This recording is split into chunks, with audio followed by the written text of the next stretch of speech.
Hola, ¿cómo están? Mucho gusto. Mi nombre es Laura González y tengo aquí el gusto de presentarles a mi compañera Dana Arroyo. Y el día de hoy vamos a estarles presentando qué son las obligaciones a plazo.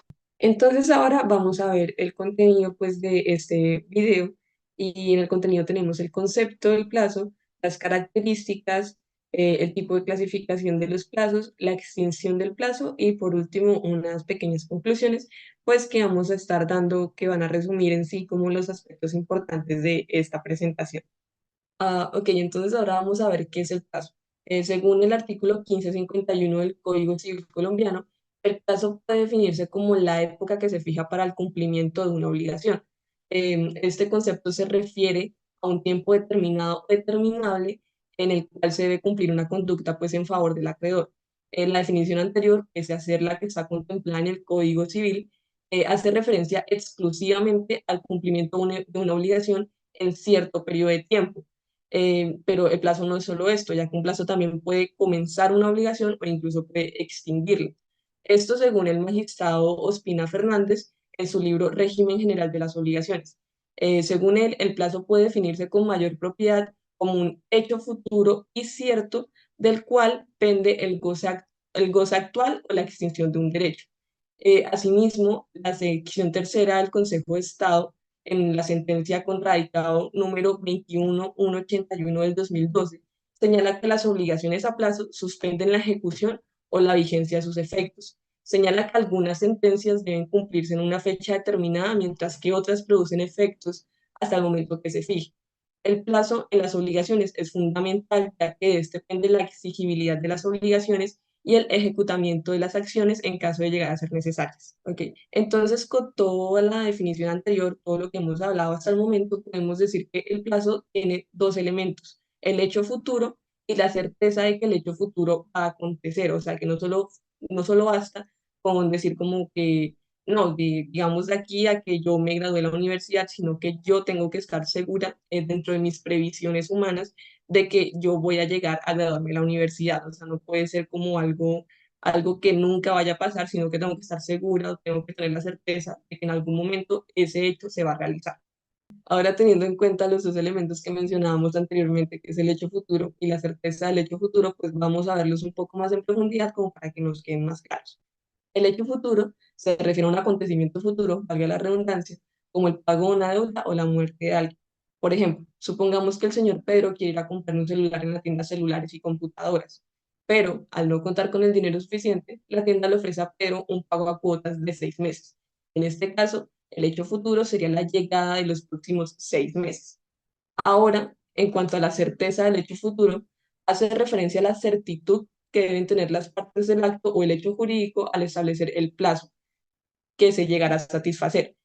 Siguiendo con el ejemplo de Pedro, en las previsiones humanas se puede decir que el planeta no se acabará en los próximos 6 meses y por ende se puede satisfacer la obligación de Pedro con la tienda. O sea, la previsibilidad que exige el establecimiento del plazo se refiere a que nosotros dentro de nuestra capacidad humana vamos a decir como que vale, a menos de que eso sea algo completamente extraordinario y algo que se salga completamente de la norma, este hecho va a acontecer. Vale, ahora antes de seguir quisiéramos dejar claro las diferencias entre plazo y condición. Por un lado, la condición es el acontecimiento futuro e incierto, mientras que el plazo es un acontecimiento futuro, pero tenemos la certeza de que va a pasar. Bueno, ahora otra diferencia es que la condición cuando es suspensiva detiene la formación de la obligación, mientras que el plazo cuando es suspensivo lo que tiene son las acciones que podemos tomar para hacer exigible la acción. Otra diferencia es que el plazo produce sus efectos sin retroactividad, mientras que la condición produce efectos con retroactividad. Y por último, en las obligaciones bajo condición suspensiva, el riesgo lo soporta el deudor si la cosa perece antes del cumplimiento. Y en la obligación a plazo, el riesgo lo adquiere el acreedor. ¿Vale? Entonces a continuación vamos a ver la clasificación de los plazos y mencionaremos pues sus diferentes tipos de clasificación según su fuente, elementos, consecuencias, entre otros. Bueno, entonces ahora vamos a ver el plazo determinado y el plazo indeterminado. El plazo es determinado si se sabe ha de llegar un determinado día, mes y año.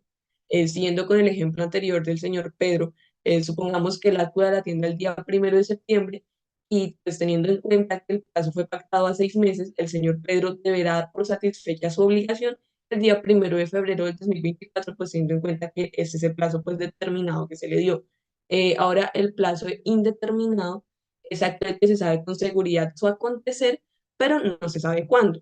Por ejemplo, la muerte de alguien. Bueno, volviendo un poco al ejemplo de Pedro, digamos que él quiere el celular precisamente porque en una fiesta viene y le dañó el celular a una amiga cercana a él y pues él le dice que le va a comprar otro y que se lo va a dar la próxima vez que se lo dé, que se vean, perdón.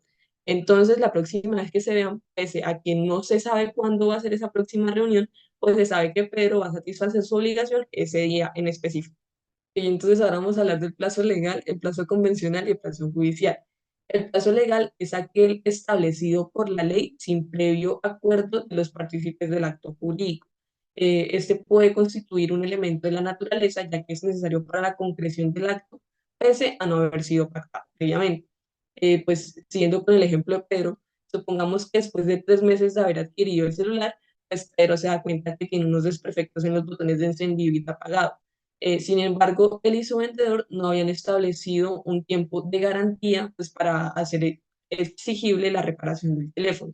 En este caso, se recurriría a la ley 1480 del 2011 para que, pues, con base en esta norma, el Pedro pueda hacer exigible su derecho a la garantía. Pues la norma establece que la garantía para bienes muebles nuevos es la equivalente a un año. Ahora, hablando del plazo convencional, este surge el acuerdo de voluntades y suele ser el más común, el más frecuente. Volviendo otra vez al ejemplo de Pedro, al momento de la compra del celular, Pedro señala que quisiera extender el plazo de garantía a un término de 2 años, a lo cual pues su vendedor accede por un monto, pues una suma mayor de dinero a la que antes se tenía establecida. En este caso, pues Pedro y su vendedor acuerdan esto, o sea, por eso es un plazo convencional, porque ellos mismos lo establecen al momento de la convención del acto jurídico. Entonces ahora, hablando del plazo judicial, este corresponde específicamente al juez y en determinados casos señalados por la ley. O sea, no es que el juez en su libre albedrío pueda quitar y poner casos así, o sea, no, tiene que ser de acuerdo a los casos señalados por la ley. También lo puede hacer cuando hay oscuridad en lo pactado por las partes o estos estén en desacuerdo respecto a lo pactado. Digamos con el ejemplo de Pedro, digamos que Pedro entendió que la garantía era por un año y, no sé, y 7 meses, y el vendedor había supuesto que era por un año y 6 meses. Entonces, pues Pedro ahí le dice al vendedor que se le dañó el celular y que quiere pues hacer exigible la garantía, pero el vendedor le dice que no porque ya pasó el tiempo. En este caso, pues ellos irían a un proceso en el cual el juez tendría que decidir cuál es el plazo apropiado, pues según lo establecido en el acto jurídico. Bueno, entonces ahora pues dejando aún más claro lo de las funciones del juez que tocamos en el punto anterior, el juez en conclusión puede designar un plazo en los casos en que la ley se lo permita y pues puede interpretar las cláusulas contractuales cuando las partes difieran en estos. Lo que no puede hacer el juez es alterar los plazos anteriormente establecidos por las partes, ya que pues según el magistrado Espina Fernández, esto conllevaría a la destrucción de la finalidad del contrato, induciendo a un abuso del derecho. Tenemos entonces el plazo expreso y el plazo tácito. ¿Qué es el plazo expreso? El plazo expreso es aquel que se fija concretamente en la ley o el que las partes estipulan dentro del acto o el contrato de una manera explícita, como su nombre lo indica. Como por ejemplo, tenemos entonces, siguiendo el ejemplo que nos decía Dana sobre Pedro. Entonces, como el plazo es expreso, Pedro tenía el plazo de hacer exigible la garantía hasta el 1 de diciembre del 2025. Dentro, entonces tenemos ahora el plazo tácito. ¿Qué es el plazo tácito? El plazo tácito es el que resulta de la naturaleza del acto al que se están obligando. Esto es cuando la obligación, el deber o el derecho no es susceptible de cumplirse o ejercitarse de manera inmediata, ya que pues las circunstancias permiten deducir la época en la cual sucederá. Pues la jurisprudencia nos habla un poco sobre esto y dice que también es tácito aquel que se desarrolla dentro del artículo 1551 del Código Civil, en el cual el juez, por medio de una sentencia, fija el plazo, pues al que no acordaron las partes ni el cual la ley establece. Entonces el juez entra ahí a colocar el plazo. Tenemos entonces el plazo suspensivo. ¿Qué es el plazo suspensivo? Es cuando se suspende el derecho del acreedor y el deber del deudor. Esto cuando pues existe una obligación, pero esta o la exigibilidad de la misma, el cumplimiento, se encuentra suspendido. Por ejemplo, cuando dentro de un contrato pues se pacta un pago a unos días o un pago a un mes o un pago a un año. Este derecho y este deber es correlativo y se congelan hasta que llegue a un término fijado. Vencido este término, se torna exigible la obligación. Entonces, aparecen dos momentos dentro de este plazo suspensivo. Uno es antes del vencimiento y otro es después del vencimiento. Antes del vencimiento, la obligación no es exigible. El acreedor no va a poder presentar ninguna acción contra el deudor para que éste la cumpla. En el caso, por ejemplo, lo que venía hablando mi compañera Ana de Pedro. Digamos que Pedro va a el local donde compra el celular y llegan al acuerdo de que él puede empezar a pagar un mes después. Entonces, dentro de ese mes que hay de plazo para que Pedro empiece a pagar, pues lo que es la empresa que le vendió el celular no puede hacer ninguna acción para que Pedro cumpla esta obligación porque pues no ha vencido el término que ellos han pactado, por lo cual pues no es exigible. Ya el segundo momento es después del vencimiento. Después del vencimiento, pues vencido este plazo, la obligación se hace exigible y se convierte en una pura y simple, en la cual pues el acreedor dispone de todas las acciones que le competen para hacer exigible la obligación, valga la redundancia, al deudor. Dentro de las características del plazo suspensivo tenemos como primero la inexigibilidad del crédito mientras el plazo está vigente. Pues esto es así, ya que el plazo se ve como una modalidad a favor del deudor. Y por lo tanto, si el crédito fuese exigible, esta ayuda pues perdería toda la utilidad que tiene. Como segundo tenemos entonces la validez de lo ya pagado. La obligación va a seguir vigente, solo que el acreedor no tiene ningún tipo de acción para hacerla exigible. Por lo tanto, en el caso de que el deudor haya pagado parte del crédito antes de establecer el plazo, será totalmente válido. Tercero, la imprescriptibilidad de la obligación. Mientras esté vigente el plazo, no se podrá alegar la prescripción de la obligación por abandono del acreedor. Y como cuarto tenemos el resurgimiento de la obligación una vez vencido el plazo. Como se dijo anteriormente, la obligación sigue existiendo, solo que el acreedor no cuenta con las acciones propias de él dentro de ese plazo, nada más, ese plazo. Bueno, entonces tenemos el plazo extinto. El plazo extinto pone fin a los efectos del acto jurídico y extingue el derecho. En otras palabras, mientras el plazo esté en vigencia del acto jurídico, produce los mismos efectos que una obligación pura y simple. El vencimiento de este mismo plazo conlleva a la extinción de la obligación. El plazo se extingue por tres razones. Primero, vencimiento. Segundo, por renuncia. Y tercero, por caducidad. Bueno, tenemos que el vencimiento es cuando el hecho futuro y cierto anteriormente establecido ocurre, como por ejemplo la muerte de alguien o la llegada de una fecha en específico. Como segundo tenemos entonces la renuncia. Esto obedece a que el plazo se establece inicialmente en favor del deudor, por lo que este mismo puede renunciar por mandato del 1554 del Código Civil a dicho plazo, a menos de que exista estipulación en contrario o la renuncia contraria los intereses del acreedor.